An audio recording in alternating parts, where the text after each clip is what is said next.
Shadow is alive 殺さばめを捨て落ちそうなった記憶の What's going on, fellow YouTubers? Shadow Gamer AX coming at you with another top 10 video for you guys today. So now, if you haven't checked out my last top 10 video, please be sure to do so in the comments description down below. I'll have a video ready for you to watch part 1 of this 3-part series. So today is a good place to announce a giveaway that I'll be doing on my channel. So for the CTR Xfinity kart. So if you guys want to know the details, watch this video all the way through, and I'll give you guys the details at the very end. So today we're going to be talking about the part 2 of this 3-part top 10, which is the top 10 best PS2 games that got me hooked as a gamer. Let us begin on this journey down memory lane. At the number 10 spot, we have NFL 2K5. NFL 2K5 was a game that shook the sports industry. It really made EA quake in their freaking boots, I tell you that much.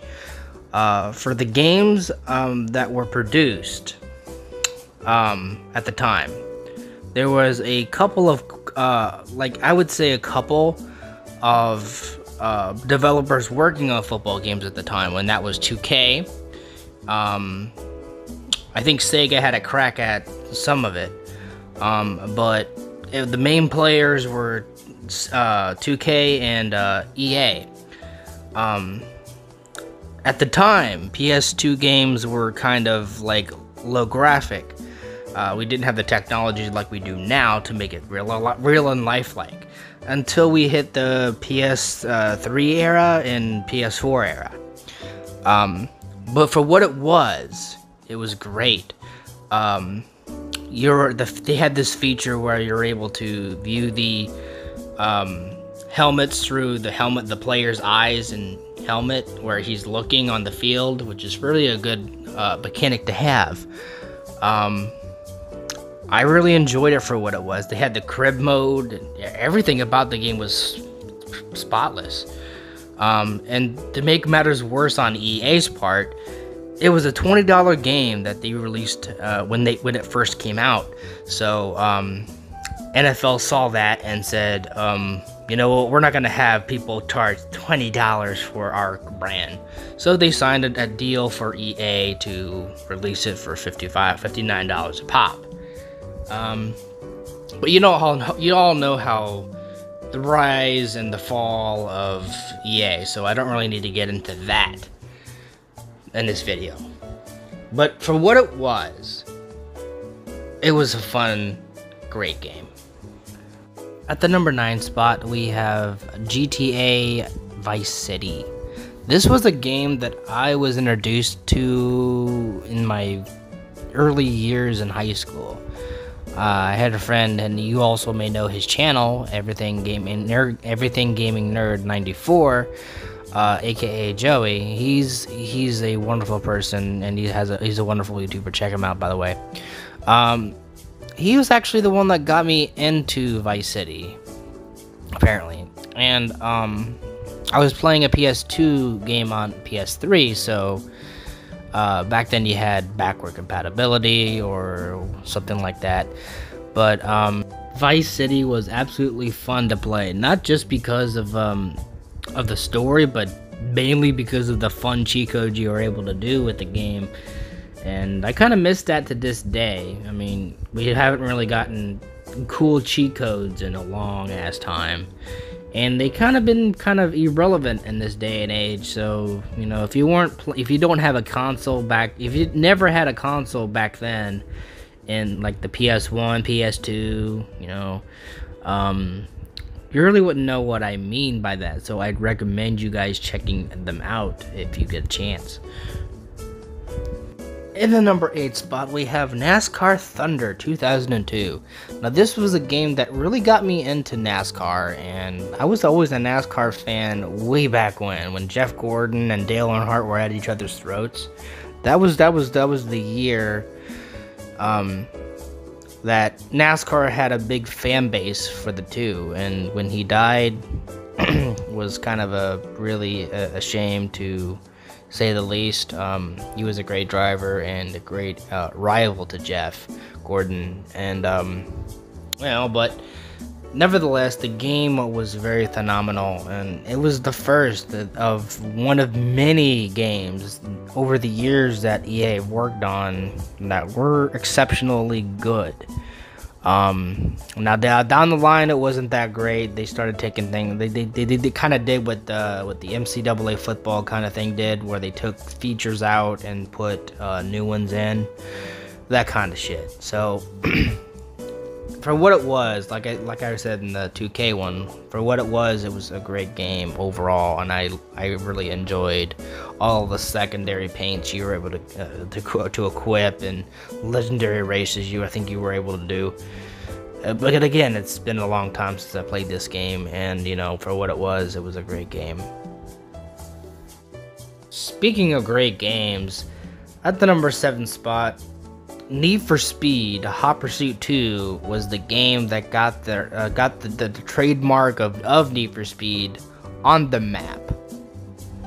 Now, at the time, there was I think another game called Drive, I think. It took that aspect and it made what we all know as Need for Speed, I believe. I don't know if that Drive was the first one that came out. Yeah, I think it was. But you guys can correct me in the comments down below. You guys know the story. Need for Speed was exceptionally fun to play, and the cheat codes made it even better. The things that you could do, the stuff you can unlock, it was a fun game. Like, I remember playing that non-stop. Even my dad played the game, and it was a fun experience with just being able to drive around in a vast world. And I think that's kind of what kicked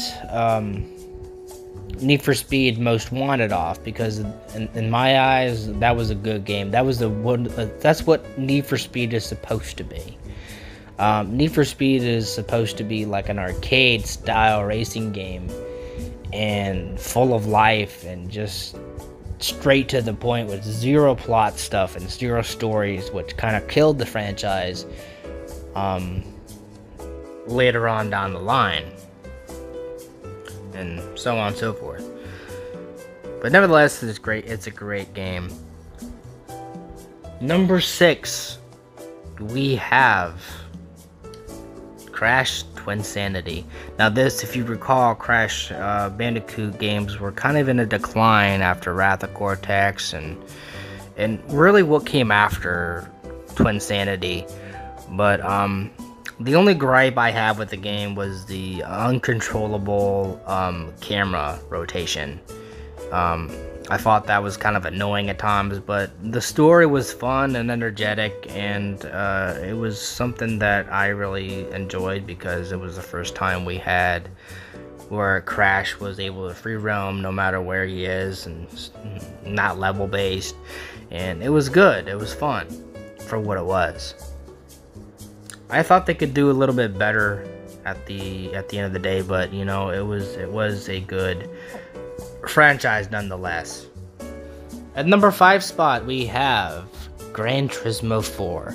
Gran Turismo 4 is still a strong running fan base, and it is still running to this day.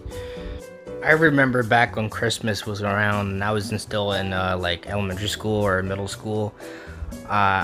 My brother one year bought me a game called Gran Turismo 4, and I used to play that non-stop. It was also the game that was the earliest that I remember playing on the PS2, and for what it was so fun. And I remember the first time when I bought a PS2, I used to play Gran Turismo non-stop. Like, it was a game where I was able to drive awesome sports cars and awesome cars in general. It was fun for what it was. It was fun racing. It was fun working to achieve to unlock them all.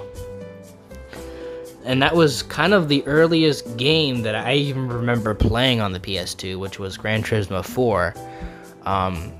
I used to play that nonstop. Even after I got home from school, I used to jump on the PS4 bandwagon, and I used to play Gran Turismo 4 nonstop. And you know, for what it was worth, my brother introduced Gran Turismo to me, and I was a fan ever since.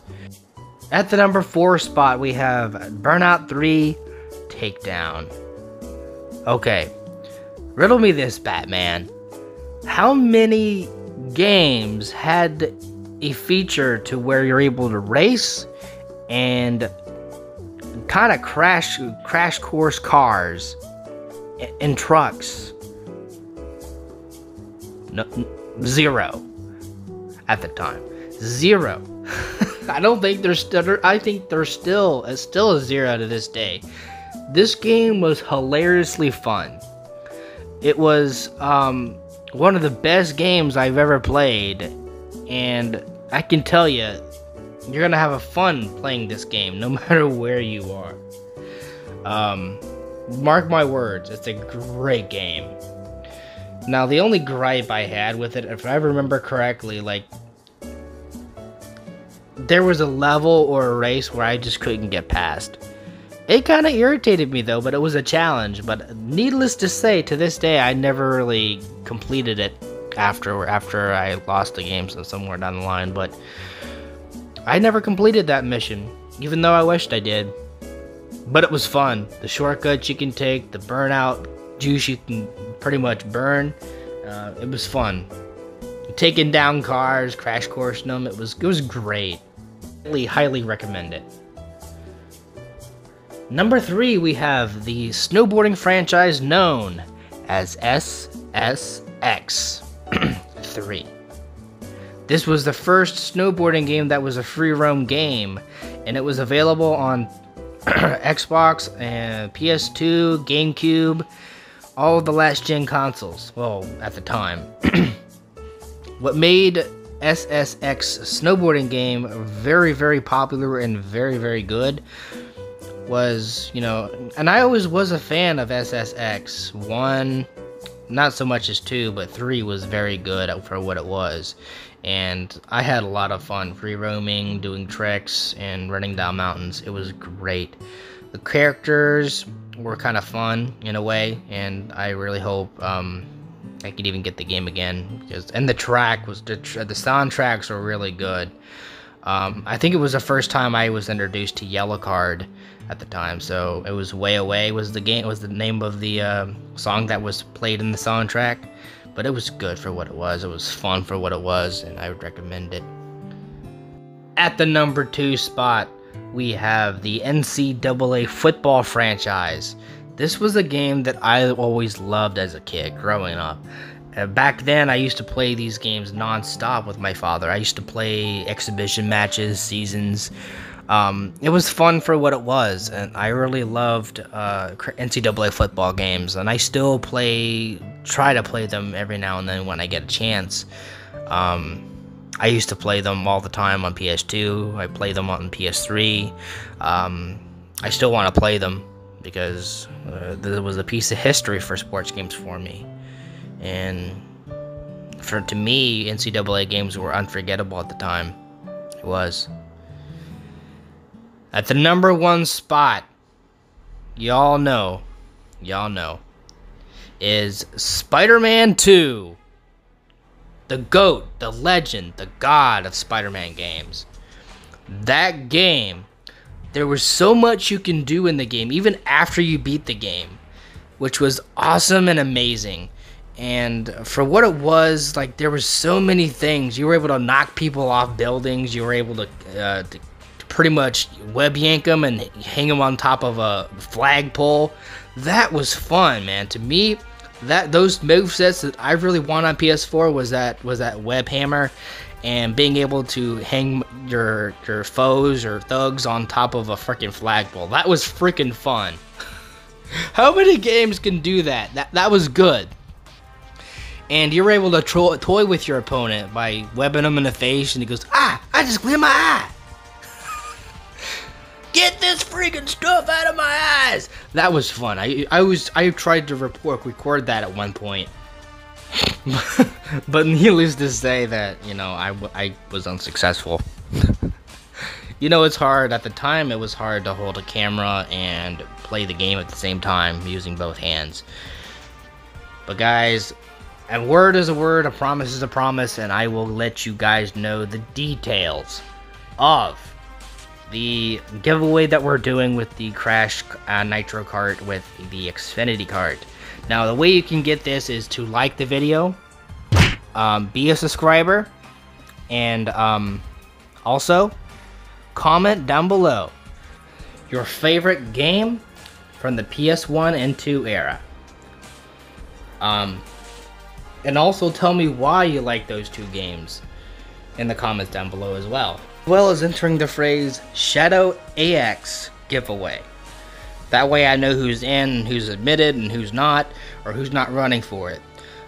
So guys, please be sure to follow these rules as well, and make sure you're subscribed and like the video as well. Thank you guys so much for watching, and I will announce the winner in the next video. And I also want to thank all of you guys for tuning in for this video and top 10. But let me know your top 10 PS2 games in the comments down below as well. I'd like to know your opinions and thoughts and so on.